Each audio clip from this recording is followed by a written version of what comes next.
After a long, exhausting day at the clinic, all I wanted was a little peace. My back ached, my feet were sore. I hadn't eaten since morning. I was just hoping for a warm meal. Maybe a hug from my husband. Maybe a quiet moment to sit and breathe. I parked my car in the driveway and stared at the porch light. Home. It used to feel like the safest place in the world. Lately, though, it felt colder. Like something had shifted, just slightly, and I couldn't name it. I sighed, grabbed my bag, and walked up the steps. The house was quiet. Too quiet. I didn't hear the usual sound of the TV or Eric tapping away at his laptop. No scent of dinner in the air. Just silence. I pushed open the door and stepped inside. The hallway was dim, the living room empty. I dropped my bag by the door and called out softly, "Eric? Kendra?" No answer.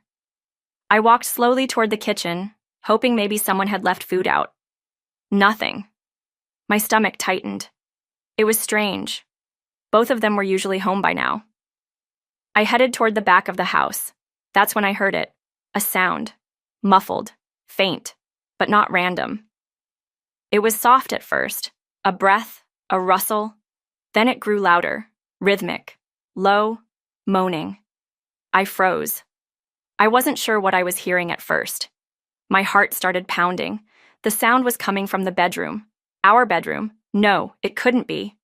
I stepped closer, moving as quietly as I could, like I was afraid to wake a monster. Each step made my pulse pound louder in my ears. The door was cracked open just a little. My hand trembled as I reached for it. Please let it be the TV. A dumb movie. Something. Anything. I pushed the door open, and I saw them. Eric, on top of someone. My first thought, stupid, really, was that he must be watching a movie. But then I saw her face. Kendra, my little sister. Her arms wrapped around my husband, her head thrown back on my pillow, the blanket barely covering either of them. I couldn't move. My breath caught in my throat. My legs felt like stone. I didn't scream. I didn't cry. I just stood there. Eric looked up first. His face froze. Then Kendra turned and saw me. Her eyes widened. Neither of them said a word. And neither of them looked sorry. It was like I was invisible. I looked at the bed, the one Eric and I had shared for years, the one we talked about starting a family in, the one I cleaned, the one I made every morning.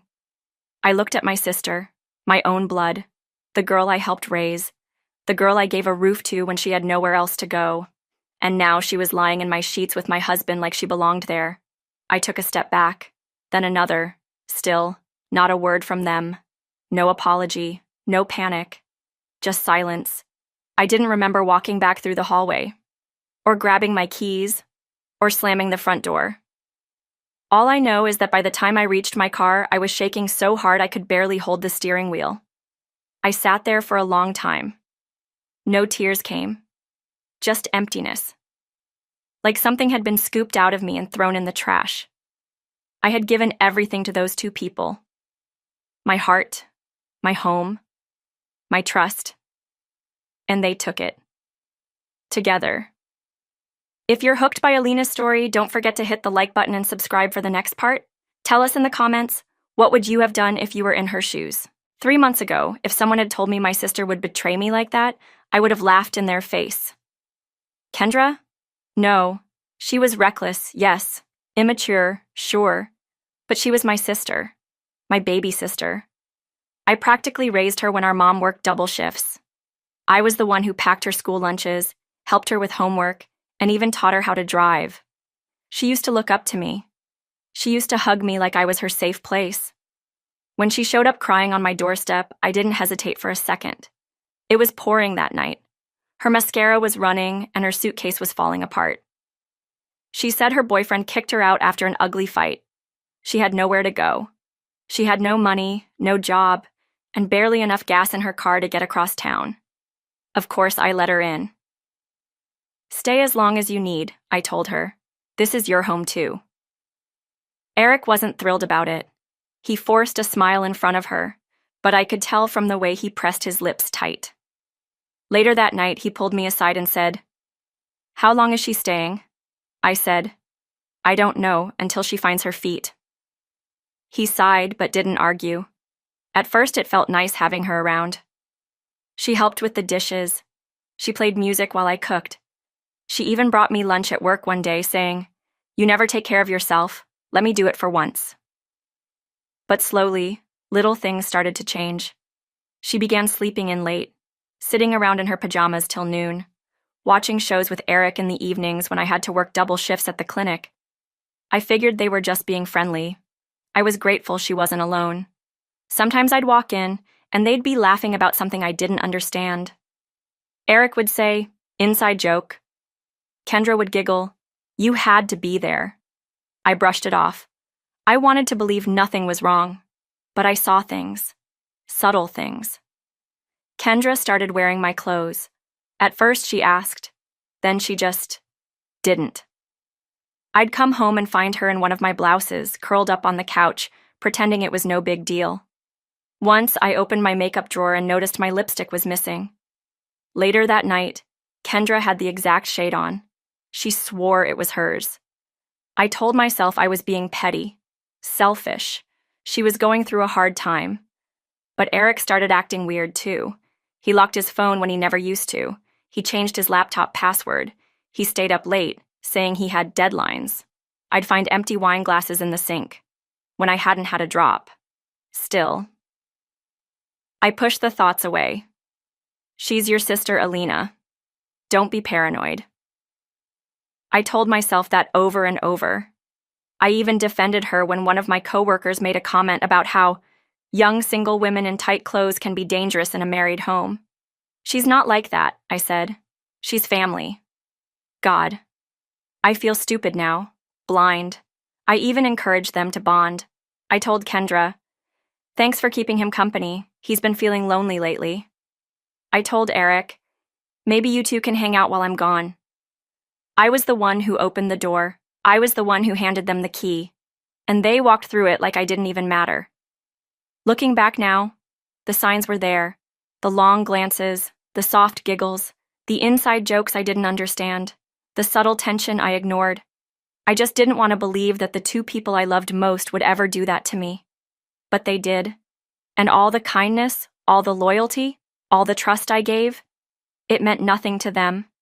It's strange how the past plays tricks on you after everything falls apart. Little things I barely noticed before are now screaming in my memory. Things I laughed off, brushed aside, or forced myself to forget.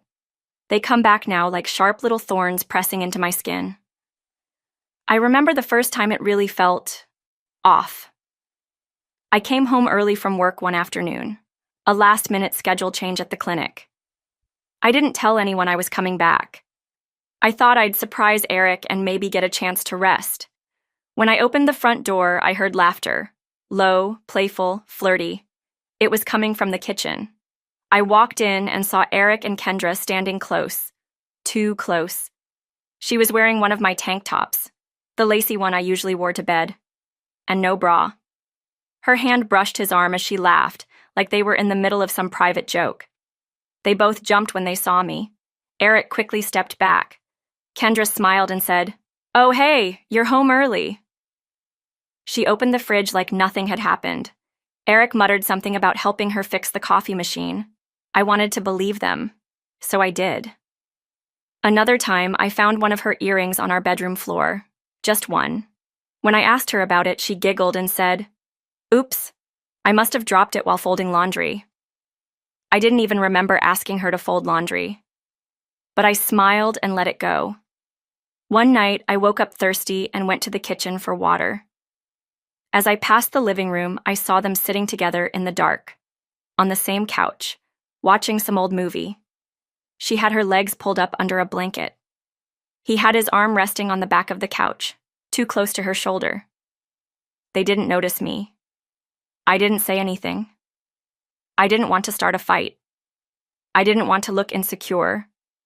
I was trying to be a good wife, a good sister. I kept convincing myself I was imagining it, even when I started noticing how she would compliment him more than she used to. "Wow, Eric, you're getting fit again." Or, You should wear that shirt more, you look hot in it. She said it in a playful way, like it was harmless. But it wasn't harmless. It was never harmless. One day I brought up my feelings to Eric, gently. Has Kendra been acting strange to you lately? I asked while we were doing dishes. I don't know. She's just a little too comfortable sometimes. He gave me a look like I'd just accused him of something terrible. Are you seriously jealous of your own sister? I felt ashamed, embarrassed. I apologized. I told him I was just tired, overthinking. He kissed me on the forehead and said, "Don't stress yourself over nothing." I believed him. But then there was Mrs. Langley, our neighbor. Sweet old woman. She's quiet and kind, but she notices everything. She stopped me one morning while I was getting the mail and said, "Your sister and your husband make quite the pair. I always see them out walking together lately. It's sweet of him to help her feel welcome." I didn't say anything. I smiled politely, but my stomach turned. I never once went on a walk with Eric anymore, not even short ones. I told myself I was being dramatic, but deep down, something inside me knew. Still, I shoved it all aside. I worked longer hours, filled my days with patience and paperwork, trying not to think about what I was afraid to see. Because if I let myself believe it, even for a second, my world would start to crack. And now that it has cracked, shattered, actually, I look back and wonder, why didn't I trust my instincts? Why did I let them fool me?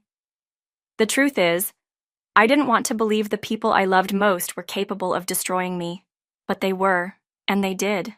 I didn't go home that night. After seeing them, after standing in that doorway, frozen, while my husband and my sister ruined everything we had, I couldn't walk back into that house like nothing happened. I drove around for hours. No music, no destination. Just the hum of the engine and my hands gripping the wheel like it was the only thing keeping me from falling apart. Eventually, I parked in the hospital lot and just sat there until the sun rose. The next morning, I did what I never thought I'd have the strength to do. I went back. Not because I wanted to talk, not because I needed closure. I went because it was my house, and I wasn't going to let them steal that too. When I stepped inside, the place was quiet again.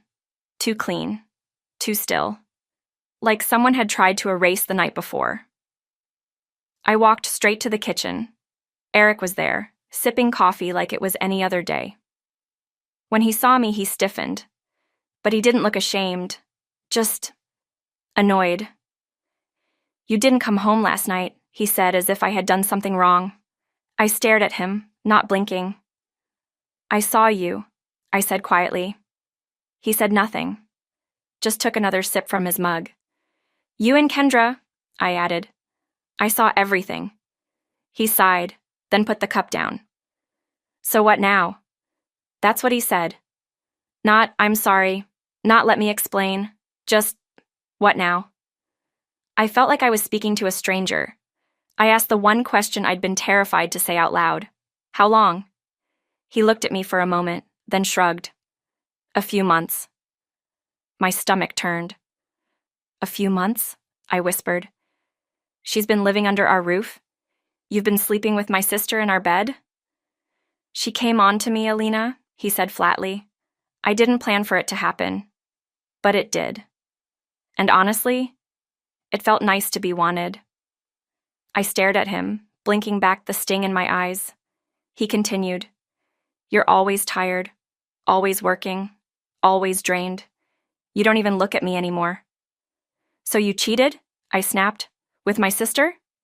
He stood up. "You pushed me away." Just like that. He placed the blame at my feet, as if I'd asked for this. As if my 12-hour shifts, my aching feet, my sacrifice to keep this house running, meant nothing. And then, like a bad dream getting worse, Kendra walked into the kitchen, wearing one of Eric's shirts. Her hair wet from a shower, no shame on her face, not even a trace of guilt. She looked me in the eye and said, "I didn't mean to hurt you." I laughed. I actually laughed, the sound sharp and bitter. "You didn't mean to hurt me," I said. "You've been living in my home, eating my food, sleeping in my bed, with my husband. And now you're going to act like this just happened? I was lonely, she said. You wouldn't understand. No, Kendra, I said. I do understand. I've been lonely too. But I didn't destroy anyone to fix it. I turned to Eric. You want her? Fine, have her. He looked surprised. Maybe he thought I'd beg. Maybe he thought I'd fight for him. But I didn't.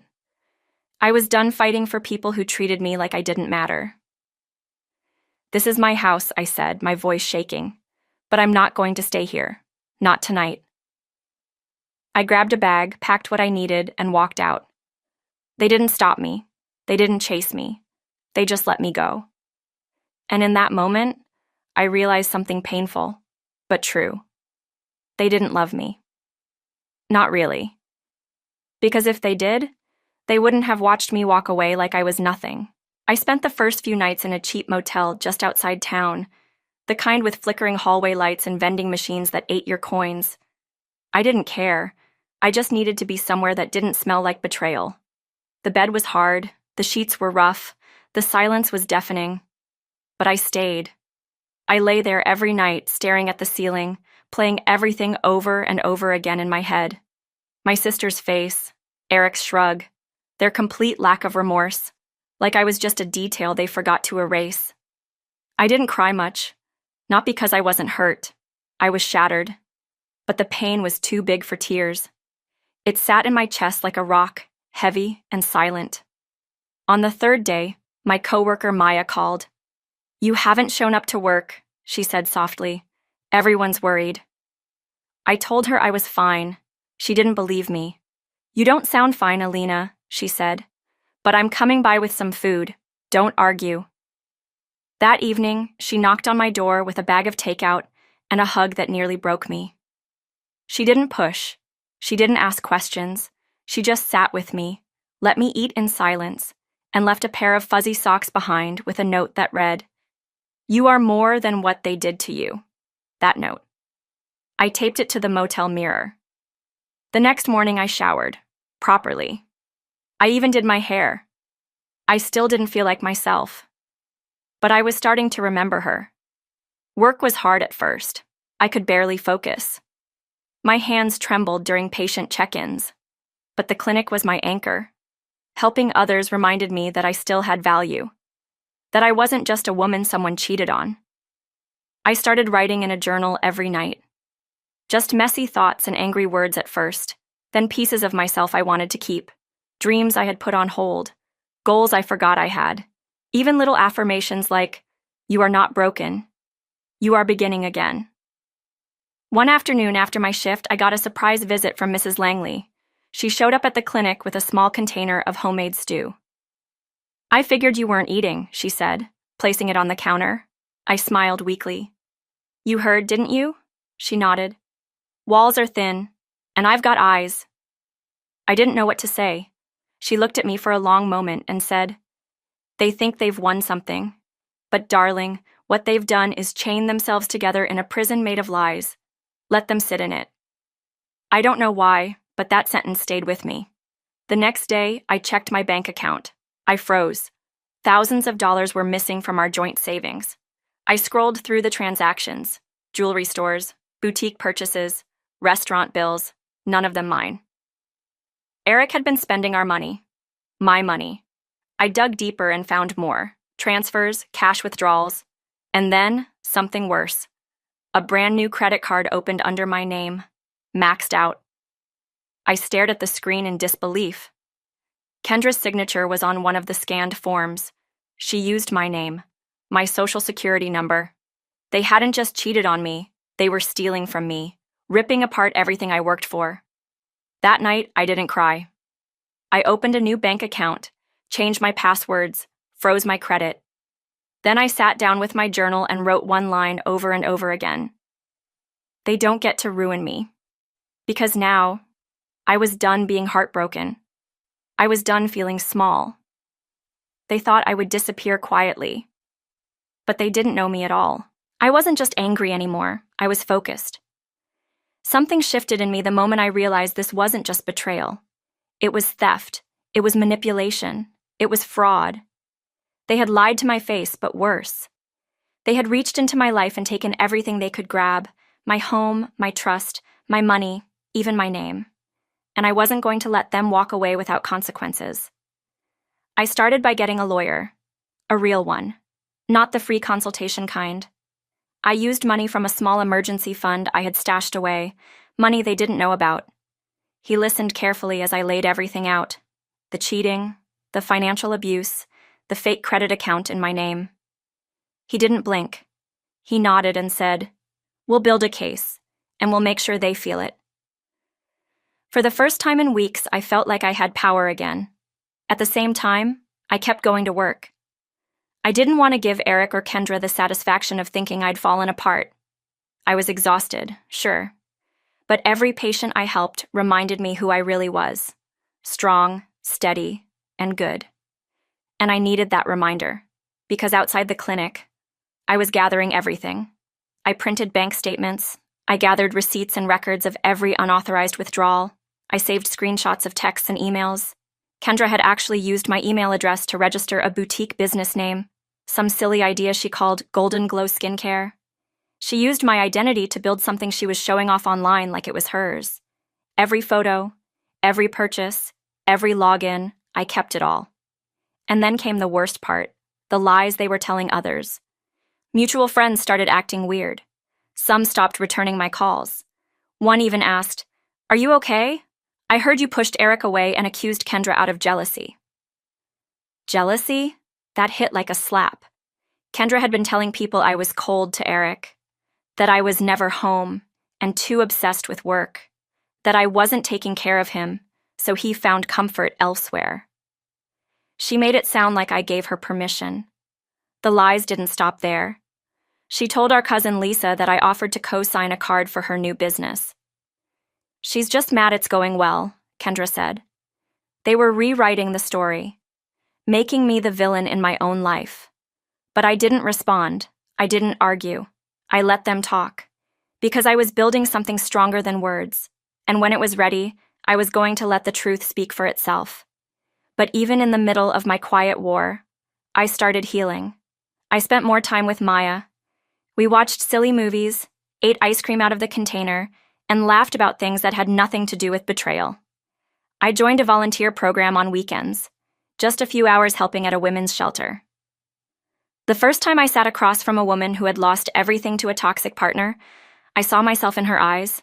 She said, "I didn't know where to start." And I said, "Start with your name. You still own that." It helped me too. I was finding pieces of myself again, hidden under all the hurt.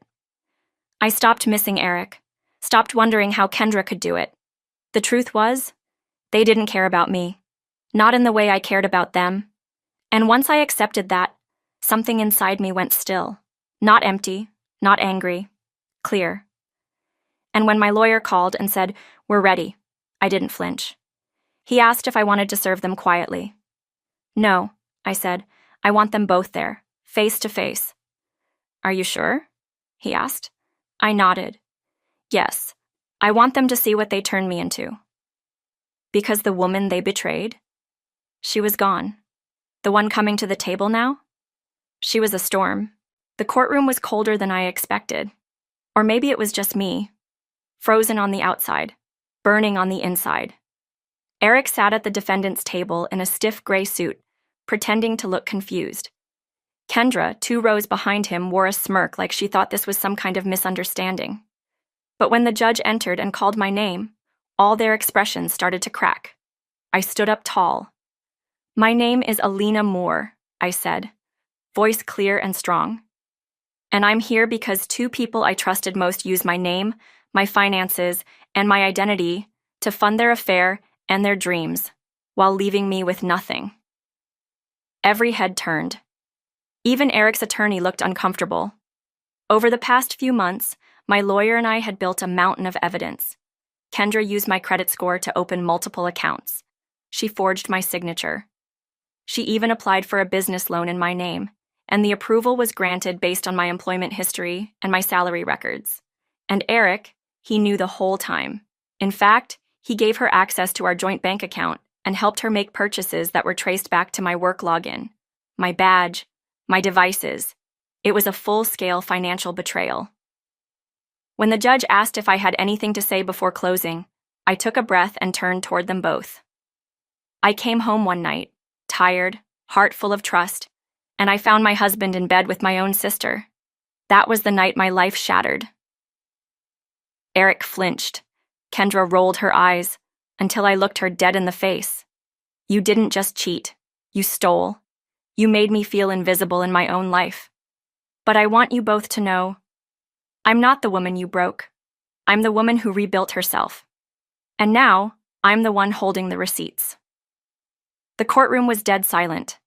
The judge ruled in my favor on every count: identity theft, credit fraud, emotional damages, and the unauthorized use of marital funds. Eric was ordered to pay back over $200,000 in damages. His name was added to a national fraud watch list. And Kendra, well, her little business was now property of the court, pending restitution. But that wasn't all. With the ruling in hand, I went public, not out of spite, but to reclaim my truth. I shared my story with a women's advocacy group and posted an open letter online titled, "When Your Husband and Sister Betray You, and You Take Back Every Dime." It went viral. Thousands of women messaged me, thanking me for speaking out. Some had similar stories. Some just wanted to know how I found the strength to fight back. I told them the truth. Strength didn't come from revenge. It came from refusing to stay broken. But I won't lie. Watching Eric sell his precious car and Kendra's boutique being shut down, that felt satisfying. Maya helped me move into a new place. Nothing fancy, just peaceful. The kind of place where I could sit by the window with tea and not be afraid to breathe. I started journaling again, volunteering more. Even laughed on a date with someone who knew nothing about my past. Just me, no baggage, no lies. And every time I looked in the mirror now, I didn't see the woman who walked in on a nightmare. I saw a survivor, a woman who'd been betrayed by blood and bond, and still stood tall. I saw someone who didn't just take back what was hers, she took back herself. Forever.